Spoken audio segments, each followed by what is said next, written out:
Good morning students. आज की हिंदी की क्लास में आपका स्वागत है बेटा। तो आज की क्लास में हम हिंदी रीडर का थर्ड जो चैप्टर है हिमालय की बेटियां वो आज रीड करेंगे। तो आइए आप भी मेरे साथ में इस चैप्टर को रीड कीजिए और इस चैप्टर का आनंद उठाइए। कितना इंटरेस्टिंग चैप्टर है ये हिमालय की बेटियां। तो जानिए भी हिमालय की बेटियां कवि ने किसे बताया है। चलो स्टार्ट करते हैं। अभी तक मैंने उन्हें दूर से देखा था। लेखक कह रहे हैं भी अभी तक मैंने उन्हें दूर से देखा था, बड़ी गंभीर शांत अपने आप में खोई हुई सी लगती थी। भी ये हिमालय की बेटियां हैं उनके बारे में बता रहा है। भी अभी तक मैंने उनको पास से नहीं देखा, अब दूर से ही देखा था। दूर से बड़ी गंभीर शांत और अपने आप में खोई हुई सी लगती थी। संभ्रांत महिला की भांति वे प्रतीत होती थी कि सुशिक्षित और समझदार महिला की भांति सीधी सादी सी प्रतीत होती थी। उनके प्रति मेरे दिल में आदर और श्रद्धा के भाव थे। किनके प्रति? हिमालय की बेटियों के प्रति। लेखक कह रहा है कि मेरे मन में आदर और श्रद्धा के भाव थे। माँ और दादी मौसी की गोद में।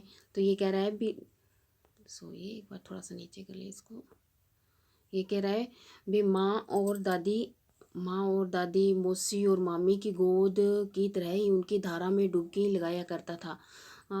परंतु जब मतलब वो कह रहा है भी जब जैसे माँ और दादी की गोद में बैठकर हम आनंद लेते हैं, मस्ती करते हैं, मामी मौसी की गोद में बैठकर मस्ती करते हैं, उसी तरह कहते हैं मैंने हिमालय की बेटियों की उनकी गोद में उनकी धारा में डुबकियाँ लगाई हैं। तो धारा में डुबकियाँ लगाई हैं मतलब ये नदियों की बात कर रहा है। यहाँ पे स्पष्ट हो गया भी हिमालय की बेटियां नदियों को कहा गया है। तो लेखक कह रहा है भी मैंने उनकी धाराओं में डुबकियां लगाया करता था, परंतु इस बार जब मैं हिमालय के कंधे पर चढ़ा तो वे कुछ और रूप में सामने थी। जब उनको मैदानी भागों में देखा, उनके धाराओं में डुबकियां लगाई, नहाया, मस्ती की, लेकिन परंतु इस बार कुछ नज़ारा अलग था। जब लेखक कह रहा है भी मैंने हिमालय के कंधे पर चढ़कर यानी हिमालय पर चढ़ के जब उनका नज़ारा देखा तो वे उनका कुछ अलग ही रूप सामने आया। किनका? हिमालय की बेटियों का अर्थात नदियों का। तो मैं हैरान था कि यही दुबली पतली गंगा, यही यमुना, यही सतलुज समतल मैदानों में उतरकर विशाल कैसे हो जाती हैं। इन इनका उछलना और कूदना मतलब ये जो नदियां हैं कहते विशाल मैदान में तो यही गंगा, यही यमुना, यही है वो नदियां जो विशाल मैदान मतलब समतल मैदान में जब उतरती हैं तब कितनी विशाल और विकराल रूप अपना धारण कर लेती है। और हिमालय से जब निकलती है तो ये देखो कितनी दुबली पतली सी ये उनकी धार जो निकलती है कितनी है ये, और बाद में अपना कितना विकराल रूप धारण करती है, कितना विशाल हो जाती हैं। ये देखकर बहुत आश्चर्यचकित था। और इनका उछलना और कूदना किनका? नदियों का। इनका उछलना और कूदना, इनका खिलखिलाकर लगातार हंसते जाना, ये इनकी यह भाव भंगिमा भंगिमा और इनका यह उल्लास कहाँ गायब हो जाता है? कहाँ गायब हो जाता है? मतलब जब वो अपने पिता हिमालय की गोद से में जब से निकलती है, वहाँ से जब ये धाराएं निकलती है तो दुबली पतली हंसती खेलती उल्लास करती और करती हुई निकलती है।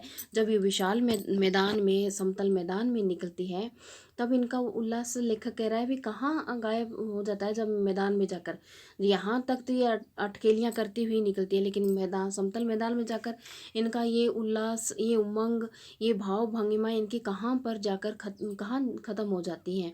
किसी लड़की को जब मैं देखता हूँ, किसी कली को पर मेरा ध्यान जो है अटक जाता है, तब मैं इतना कौतूहल और विस्मय नहीं होता जितना इन बेटियों की बाल लीला देखकर। मतलब लेखक कह रहा है कि जब मैं किसी लड़की को देखता हूँ या किसी कली पर जब मेरा ध्यान अटक जाता है तब मेरे में इतना उत्साह, कौतूहल, जिज्ञासा, विस्मय, आश्चर्य नहीं होता है जितना कि मैं इन बेटियों की यानी कि हिमालय की बेटियों की यानी कि नदियों की जो बाल लीला यानी कि जब वो हिमालय से निकलती है वो अपने उसको उनका बाल रूप बताया गया है। इनकी बाल लीला को देखकर आश्चर्यचकित हुआ। कहाँ ये भागी जा रही हैं?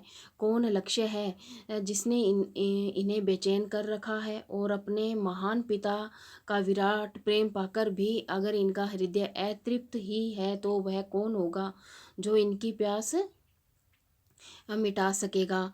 मतलब ये कह रहा है भी कहाँ ये भागी जा रही है, कौन सा इनका लक्ष्य है जो इन्हें प्राप्त करना है, कौन है जो इन्हें इतना बेचैन किए जा रहा है, भी आ गई ये फटाफट भागी जा रही है, पीछे मुड़ के भी नहीं देखती। अपने महान पिता मतलब हिमालय जो है, इनका विराट प्रेम पाकर भी जब इनका हृदय जो कि अतृप्त है, इतना प्रेम पाकर भी जब ये अपने पिता का इनका हृदय जो अभी प्रेम से भरा नहीं है, अभी भी इनकी प्यास बुझी नहीं है, प्रेम रूपी प्यास जो है अभी इनका जो मन है, हृदय अतृप्त है, तो वह कौन होगा जो इनकी प्यास मिटा सकेगा। लेखक कह रहे हैं कि वह कौन होगा जो इनकी प्यास मिटा सकेगा। बर्फ जली नंगी पहाड़ियाँ, मतलब जब बर्फ जम जाती है तो उससे जो झाड़ियाँ वगैरह वो सारे छोटे मोटे वृक्ष लगे होते हैं वो सारे जल जाते हैं, तो बर्फ से जली हुई नंगी पहाड़ियाँ, छोटे छोटे पौधों से भरी घाटियाँ और बंधु अधिकताएं सर्वसबज उपत्यक्ता काएँ, ऐसा है इनका लीला निकेतन।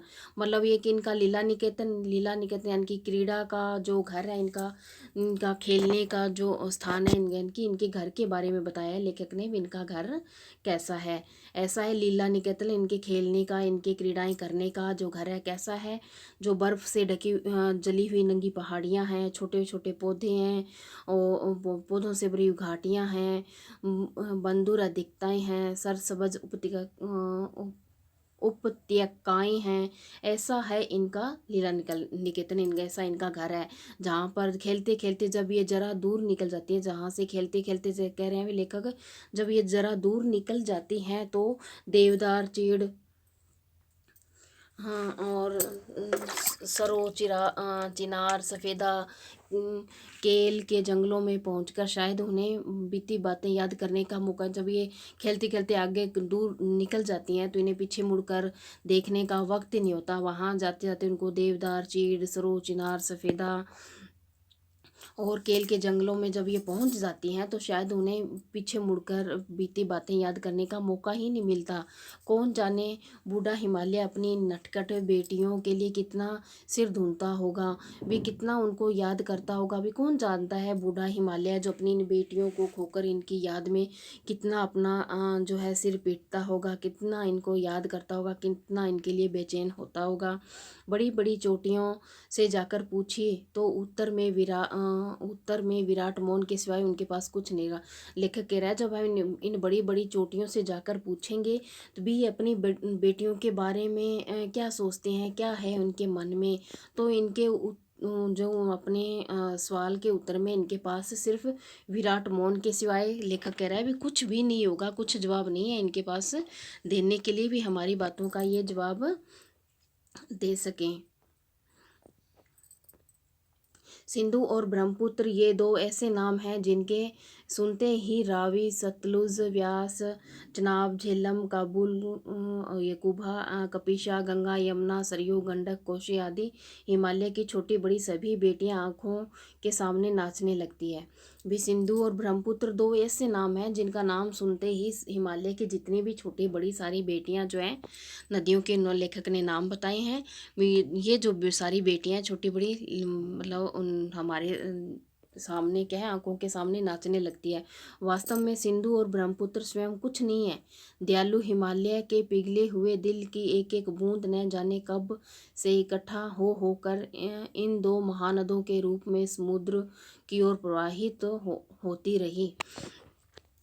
लेखक कह रहा है भी सिंधु और ब्रह्मपुत्र स्वयं कुछ भी नहीं है, ये तो सारा कुछ क्या है, दयालु हिमालय की कृपा से, या दयालु हिमालय के पिघले हुए दिल की एक एक बूंद न जाने कब से इकट्ठा होकर इन दोनों महानदों के रूप में समुद्र की ओर प्रवाहित होती रही है। कितना सौभाग्यशाली है वह समुद्र जिसे पर्वतराज हिमालय की इन बेटियों का हाथ पकड़ने का श्रेय मिला। भी कितना सौभाग्यशाली है वो, कितना अपने आप को किस्मत वाला समझ रहा होगा। भी जो पर्वतराज हिमालय की बेटियों का हाथ आपने का इनको अवसर मिला, इनको श्रेय मिला, जिन्होंने मैदानों में ही नहीं, जिन्होंने क्या, लेखक उनके बारे में कह रहे हैं, जिन्होंने मैदानों में ही इन नदियों को देखा होगा, उनके ख्याल में शायद ही यह बात आ सके कि बूढ़े हिमालय की गोद में बच्चियां बनकर ये कैसे खेला करती हैं। भी लेखक उन लोगों के बारे में कह रहा है जिन्होंने सिर्फ क्या है मैदानों में ही नदियों को देखा है, तो उनके ख्याल में ये बातें नहीं आएंगी कि ये बूढ़े हिमालय की गोद में ये बच्चियां बनकर कैसे खेलती हैं। बूढ़े हिमालय को पिता के रूप में और नदियों को उनकी बेटियों के रूप में वो नहीं देख पाएंगे। माँ बाप की गोद में नंग धड़ंग होकर खेलने वाली इन बालिकाओं का रूप पहाड़ी आदिवासियों के लिए आकर्षक भले ही न हो।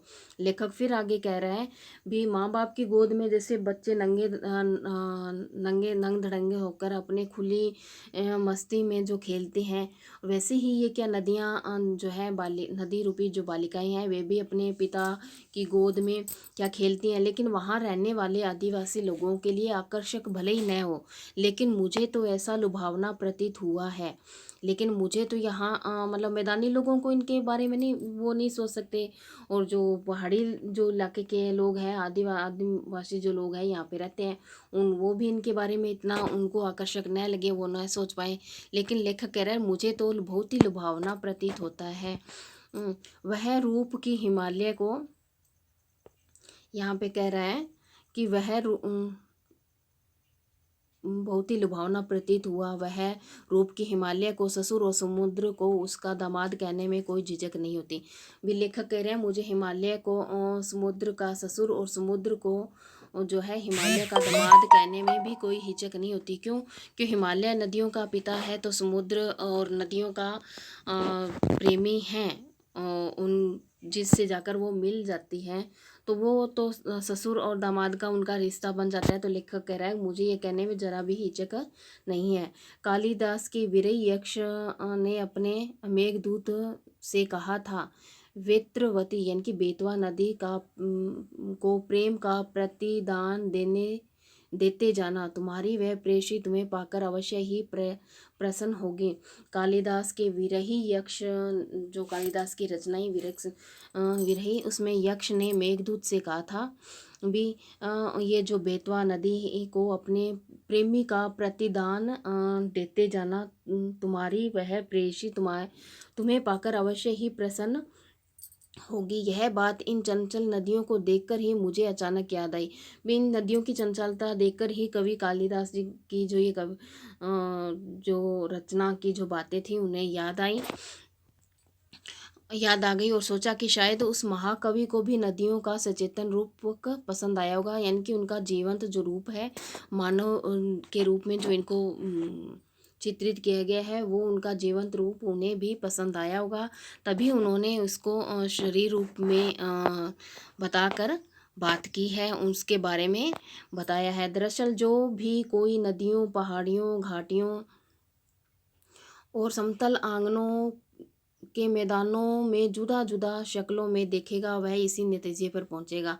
लेखक कह रहा है कि जो अगर मैं समतल मैदानों में देखेगा वो भी इनके बारे में इतना नहीं सोच पाएगा, इनको मानव रूप नहीं दे पाएगा, और जो पहाड़ी इलाके के आदिम जो लोग हैं वो भी इनको ये रूप नहीं दे पाएंगे। लेकिन जिन लोगों ने लेखक कह रहा है भी जिन लोगों ने इनको क्या है नदियों को घाटियों और समतल मैदानों यानी कि पहाड़ों से उतरते हुए समतल मैदानों में बहते हुए और उनको अलग अलग रूपों में देखा है, उनकी अलग अलग शक्लों को देखा है या देखेगा वह इसी नतीजे पर पहुंचेगा। किस नतीजे पर? कि वह हिमालय को पिता और नदियों को उनकी बेटियां और समुद्र को अपनी बेटियों के पति के रूप में अपने दामाद के रूप में इनके इसी रूप में वो पहचानेगा। काका फिर आगे और राइटर ने कहा है काका कालेलकर ने नदियों को लोकमाता कहा है। जो ये राइटर है काका कालेलकर इन्होंने भी नदियों को क्या कहा है? लोकमाता कहा है। लेकिन लेखक कहते हैं किंतु माता बनने से पहले यदि हम इन्हें बेटियों के रूप में देख लें तो क्या हर्ज है। भी राइटर ने भी लेखक कह रहा है भी ये काका कालेलकर भी ने भी तो नदियों को लोकमाता के रूप में देखा है, उनको लोकमाता कहा है। यदि भी कह रहा है भी मैंने इनको बेटियों के रूप में देखा है या इनके बेटियों के रूप में भी देख लें तो इसमें क्या हर्ज है। क्यों? माँ बनने से पहले भी कोई बेटी हो किसी बाप की बेटी है ये, तुम और थोड़ा आगे चलिए, मतलब फिर और थोड़ा सा हम आगे चलते हैं, आगे चलें। अगर हम प्रेयसी की भावना करें तो कैसे होगा, हमें अगर इसकी प्रेमिका की भावना से भी इसको अगर देखें तो कैसा रहेगा। ममता का एक और भी धागा है जिसे हम इनके साथ जोड़ सकते हैं। बहन का स्थान कितने कवियों ने नदियों को दिया है, लेकिन ये कह रहे हैं ममता का एक और भी धागा है, एक और भी रूप है। ममता क्या सिर्फ माँ से तो नहीं आती, ममता का एक और धागा बहन के रूप में भी जोड़ सकते हैं। और बहन के रूप में कई कवियों ने इन नदियों को देखा है, नदियों को इन बहन के जो है नाम दिया है इन नदियों को। और एक दिन मेरी भी ऐसी भावना हुई, लेखक कह रहे हैं भी एक दिन मेरी भी भावना ऐसी हुई थी। कैसी, कि बहन के रूप में जो देखा है कवियों ने, उसी तरह की भावना लेखक कह रहे हैं मेरे मन में भी हुई। थोलिंड तिब्बत की एक जगह का नाम है। तो वहाँ पे मन उचट गया था, तबीयत कुछ उनकी ढीली थी, सही नहीं थी। तो सतलज के किनारे जाकर बैठ गए और दोपहर का समय था, पैर लटका दिए थे पानी में। और थोड़ी देर में उस प्रगतिशील जल ने असर डाला, यानी कि थोड़ी देर जब उनके पाँव जो है पानी में लटकते रहे तो उस प्रगतिशील, यानी कि जो बहता रहता है निरंतर लगातार चलता रहता है, उस प्रगतिशील जल ने अपना असर डाला। तन और मन ताज़ा हो गया और लगा, और क्या लेखक कह रहा है, लगा मैं गुनगुनाने, और मैं गुनगुनाने लगा कुछ। मेरा जो है मन दुरुस्त हो गया, तबीयत सही हो गई, मैं तरोताज़ा अच्छा फील करने लगा और मैं गुनगुनाने लगा। किसके बारे में, नदी के बारे में। जो उनकी नदी के बारे में जो भावनाएं थी वो देखिए उन्होंने किस प्रकार गुनगुनाई। जय हो सतलज बहन तुम्हारी, यानी कि सतलज नदी को उन्होंने बहन के रूप में देखा, जिसने उनकी तबीयत सही कर दी, उनकी थकान मिटा दी थी। लीला अचरज बहन तुम्हारी, हुआ मुदित मन हटा खुमारी। जाऊं मैं तुम पर बलिहारी, तुम बेटी यह बाप हिमालय, चिंतित पर चुपचाप हिमालय। प्रकृति नटी के चित्रित पट पर, प्रकृति नदी के चित्रित पट पर अनुपम अद्भुत छाप हिमालय। जय हो सतलज बहन तुम्हारी। तो इसका अर्थ ये हुआ कि जब वो गुनगुनाने लगा तो वो सतलज नदी को बहन के रूप में देखकर उसकी जय जयकार करने लगा भी। जय हो सतलज बहन तुम्हारी, लीला अचरज बहन तुम्हारी भी, लीला बहुत ही आश्चर्यचकित है बहन। हुआ मुदित मन हटा खुमारी, मेरी जो खुमारी थी, मेरी जो बीमारी थी या जो परेशानी थी, मेरी उदासी थी, वो सारी क्या हट गई है और मेरा मन जो है मुदित हो गया, प्रसन्न हो गया। जाऊं मैं तुम पर बलिहारी, मैं तुम पर वारी जाता हूँ, तुम्हारी भलैया लेता हूँ। तुम बेटी है बाप हिमालय, तुम बेटी और हिमालय तुम्हारे पिता हैं। चिंतित पर चुपचाप हिमालय, लेकिन हिमालय जो है अपनी बेटियों को लेकर, नदियों को लेकर चिंतित है, लेकिन फिर भी क्या है, चुपचाप है। प्रकृति नटी के चित्रित तट पर, यानी कि प्रकृति को एक नट के रूप में चित्रित किया है और कहा है कि उसके तट पर अनुपम अद्भुत छाप हिमालय।